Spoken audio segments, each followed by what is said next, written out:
సప్తమాతృకల గురించి మీకు తెలుసా? మన పురాణాల ప్రకారం శక్తికి ఉన్న 7 ప్రతిరూపాలే సప్తమాతృకలు.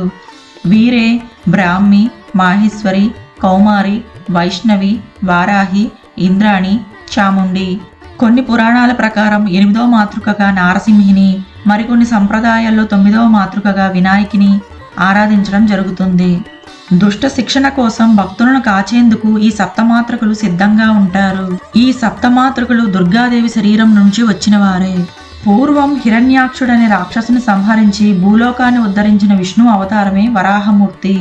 ఆ వరాహమూర్తికి ఉన్న స్త్రీతత్వమే వారాహి అంటారు. దేవీ భాగవతం, మార్కండేయ పురాణం, వరాహ పురాణం వంటి పురాణాల్లో వారాహి మాత ప్రసక్తి కనిపిస్తుంది.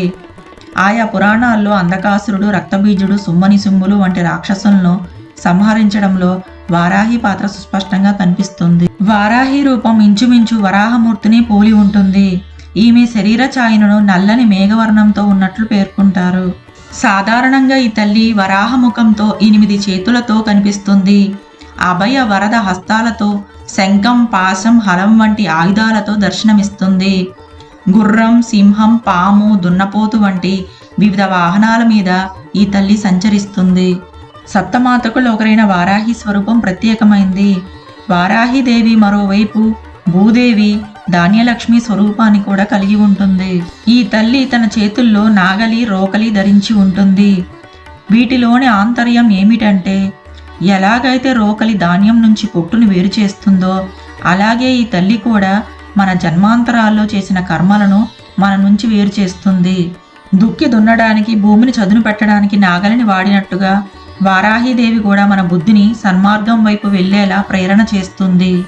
ఆషాఢంలో వారాహి ఆరాధన ప్రత్యేకం. ఇందుకే ప్రాణ సంరక్షణిగా ఆజ్ఞాచక్రంలో నివసించే ఈ తల్లిని ఆషాఢంలో ఆరాధించడం వెనుక ఒక విశేషం ఉంది. వర్ష ఋతువు ఆరంభంలో వచ్చే ఆషాఢ మాసంలో రైతులు భూమిలో విత్తనాలు చల్లడానికి తయారవుతారు. దేశం ధాన్యంతో సుభిక్షంగా ఉండాలని ధాన్యలక్ష్మి స్వరూపమైన వారాహిని ప్రార్థన చేయడం జరుగుతుంది. ఈ యజ్ఞ వరాహ శక్తి అన్నప్రదాయిని. ఉగ్రం కాదు, శాంతమూర్తి వారాహిదేవి. ఉగ్రంగా కనపడినప్పటికీ తన భక్తులను కంటికి రెప్పలా కాపాడే కన్న తల్లి వారాహిదేవి. దేవతలకు హవ్యాన్ని, మానవాది జీవులకు యోగ్యమైన అన్నాన్ని అందించే ఆహార శక్తి వారాహిమాత. ఈ ఆషాఢంలో వారాహిదేవిని ఆరాధిస్తే జీవితంలో ఎదురయ్యే అడ్డంకులన్నీ తొలగిపోతాయని, శత్రుభయం ఉండదని, జ్ఞానం సిద్ధిస్తుందని, దృష్టి దోషాలు తొలగిపోతాయని, శత్రుపీడలు ఉండవని భక్తుల విశ్వాసం.